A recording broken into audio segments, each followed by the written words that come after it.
Hi guys, old porch dog. Or to the family is Uncle Mike.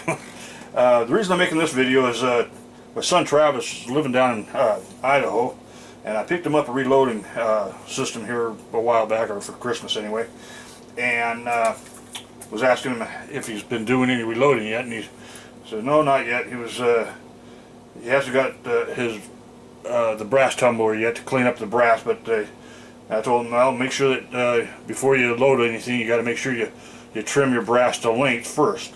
That is for rifle brass anyway. Pistol brass, not so much. He was saying that he wasn't sure how these pieces went together, and so he went out and he found himself an RCBS similar to this one here. It's a universal trimmer, and he was telling me that he has to pick up the guides yet for it because he doesn't have any to fit his ammunition. So he hasn't gotten that yet. I did pick him up the cutters for his particular rifle, and he just doesn't understand how it goes together. So I'm going to make this video to show him and you guys or whoever how these pieces go. When you buy them, you're going to get a cutter and a base. The cutter and the base come as a one kit. So you've got your cutter and your base in one package, and they're very cheap, I think $7-8. Then you're going to end up buying the pieces for your particular caliber, and that comes with a base that screws onto the other base, or a clamp, bullet rest, whatever you want to call it, and the pin depth gauge. So let me show you how these all go together and how you're going to use them. What you're going to do, let me set some of this down here. The cutter and the pin go together as such. You're going to screw that in here until it bottoms out. No need to get crazy and put a pair of pliers on it and mar up the shaft. You don't want to do that. You just want to make sure that it's bottomed out. The other two pieces that go together are the base and the bullet holder, and they go together as such. So what you do then is you're going to take the bullet holder and you're going to put it in your cordless drill. My cordless drill happens to be dead right now, so I'm using one with a cord on it. Here, I'll make it cordless for you. Get out the old side cutters here, grab the cord. Okay, it's now cordless. Just kidding. Anyway, I already got a bullet holder in there. And what you're going to do is you're going to take your bullets, slide them inside here, and then, oops, don't let it slide out, and then just tighten it up until it pinches. It holds the bullet now. You can also buy these here with this knob on the end of it here, and I recommend it because that knob is a whole lot easier to hold on to than this little bitty small pin or shaft here that they give you. Actually, what I've done is I've taken my own ball here, and it's flatter and bigger around, so it's a lot easier to palm it into your hands here like such and run it down your shaft. But what you're going to do is you got to make sure that your primer is out of your brass, because what this is going to do here, let me set this down, is this shaft, which is this one here, is for an .6 because this is an .6 shell. It goes into your brass like so, goes through the primer hole, and it bottoms out against the base here. When it bottoms out, these cutters here stop cutting, and now it's cut to length. You don't have to go back and remeasure them and all that kind of stuff. It's done. It's that easy. Let me show you how this all goes together here. Oops, I already got a shell in there. So all you do is you take your drill here with your shell on the end of it, you slide that inside of it, hold it over the top of your garbage can or a tray or whatever to catch the brass, because you're going to get brass, little brass shavings everywhere, and you don't want that in your carpet or on your floor because it'll irritate the heck out of your feet. And then you just spin it. It cuts it. your trim down now to the right length. And if you have a cordless drill that runs very, very, very slow, you can actually set your deburrer in there and spin it. Do not do it with an electric. If you do it with an electric drill, it's going to take too much off of here, and when you go to trim the outside and deburr the inside, it takes so much off of here and puts such a sharp edge on it that when you go to put your bullet in here and take the factory crimper from Lee also, which I recommend everybody go out and buy themselves the factory crimpers from Lee. They're 15 bucks, or they were anyway. I don't know what the scalpers are getting for them now, but they were 15 bucks, and I got one for every caliber of rifle that I have. They are much better than the crimps that's in your die set. The die set crimp is nothing more than a, let me set that down here, is nothing more than a taper, and it comes in and it hits that taper and kind of squeezes the shell up against the bullet. Well, if there's no conical or any groove around your bullet, what happens then is it doesn't have room to push this brass into your bullet, and it pushes down. And when it pushes it down, it makes it swell around the base right here. And when it swells up, it no longer bottoms out in your rifle, or it bottoms out too soon actually, and you can't close your bolt. If anybody's ever experienced that, that's the reason. It's a pain in the butt when you're out in the field and you go to put a shell in your rifle. You got that coyote sitting out there running across the field or whatever, and you have enough time to hit one more shell, but you can't get the damn thing to close on you. So if you get a factory crimper, it squeezes it on 4 different sides. No matter whether you have a groove in your bullet or not, it's still going to pinch it in there, and it's going to hold your bullet. Also, we were having a problem with a 243 splitting the shell or the casings up the side.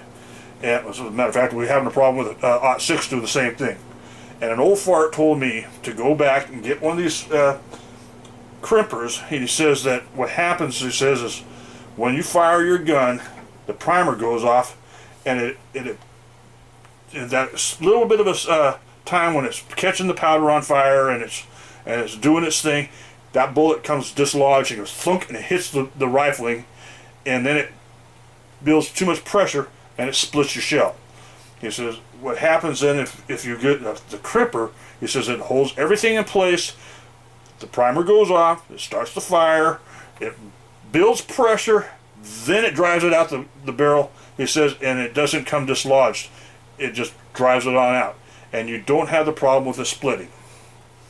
I thought it was a bunch of crap to listen to this guy and tell him, hear what he was saying, but I'm open-minded when it comes to stuff like this. So for 15 bucks, I figured it couldn't hurt. It beats the heck out of splitting all these shells that I was shooting. So I went out and I tried it, and be darned if it doesn't work. These old farts do know what they're talking about. Especially these guys that have been reloading as long as that guy was.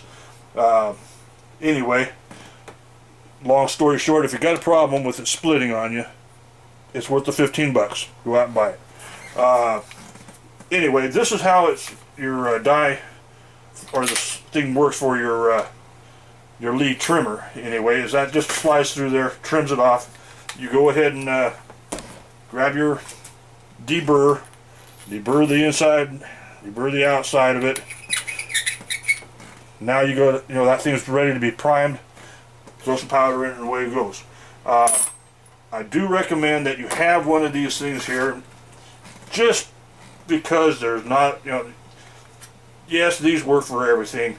You can get them for pistols, you can get them for rifles. Here's a little bitty pin set for a 45 auto, I believe.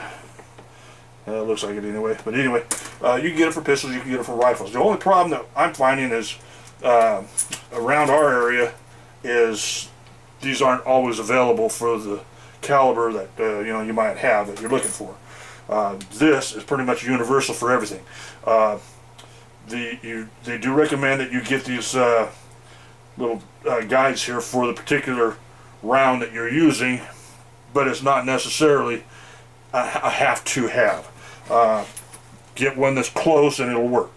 I believe this one right here is for this one might be for the It is for an 06. I thought it was one for the 240 or for the 270 that we had one for a 270 in there, and I was using it for a long time. But I believe this one here was for the 06, and it happens to be working well for that. And you know, for 380, it you know, it had a little bit of play for a little 380. But if you're trimming 380s, you know, it works for that. You can use it for yeah. You can trim your pistol brass if you want, but you know, like I said, generally your pistol brass will split on you before you ever have to worry about it stretching. But what I've done on this one here is, even though it's you know, the old style where you had a handle on here, you crank it and it would trim, and it's more universal. You can set this thing wherever length you need. I didn't care for the handle. That handle is just too darn slow. Whoops, let me pull this out of here. And what you can do is, well, even Travis, you remember the extensions that we built for, or the harmonic balancers that we built for the compound bow? The that little piece that was on the end of your compound bow, pull it out. This little piece right here screws into where your handle's at.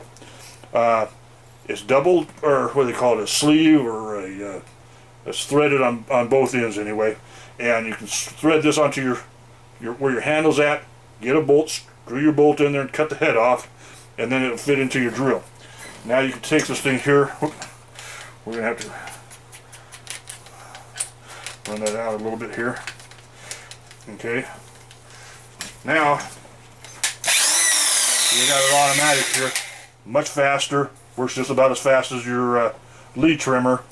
And I think yours has that pinch handle on it like this here, and so it's a lot better than the old one here that I've got. But anyway, yeah, if you got a cordless drill, go ahead and hook it up to a cordless. It works a lot faster. But even at that, like I said, this is the way that these lead trimmers work. You know, if you have one of these knobs, go ahead and drill your knob and put it inside there. I think it's a 1/2 inch if I'm not mistaken. If not, you can buy these. I don't know, I think $7 or something like that over at the White Elephant up in Spokane, if I'm not mistaken. This one here I made, it was one that I happened to have some myrtle wood, and the knob here was made out of myrtle wood, and I went ahead and drilled it, and it fits in my hand a lot nicer. But that's the way they go together. You got your cutter and the pin that screw together, and then you have the base and the holder that screw together. The base can be put into a cordless drill and be spun, you know, with a cordless drill or electric drill, and then it holds your shell. Your shell just slides in here like such, and it gets pinched in here. Now you can do this by hand too, if you have the time and the patience. I don't have that much patience.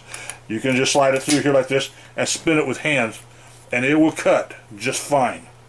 And it'll hold on to it just fine, and you can do it that way too. If you're doing just a couple of rounds, that's not a bad choice. But like I said, when I reload hundreds at a time, and I just don't have the patience to be doing it by hand. That's why I got the big knob on here, something I can hold on to. I can do it with a cordless drill. I can get through these things in a hurry. Anyway, hope that helps you out, Travis. Anybody else that had the question on how to use the lead trimmer, that's how it goes. That's also, you can modify your, well, mine's not a RCBS, mine's a Forester, I believe it is, a pellet or something like that. Anyway, it's an old one that we had around here, and I still use it. But you can modify that, hook it up to a drill, and it'll work for your drill. Actually, I've seen these here. They've got kits now that they have a motor that this will actually fit into, and then it slides back and forth, and the whole motor and everything slides. And this, mounts on the end of a tray, and then the whole motor and everything tray slides up back and forth, and it works that way. But if you got a cordless drill, it's a lot cheaper. Anyway, take her easy, guys, and I hope that helps you out.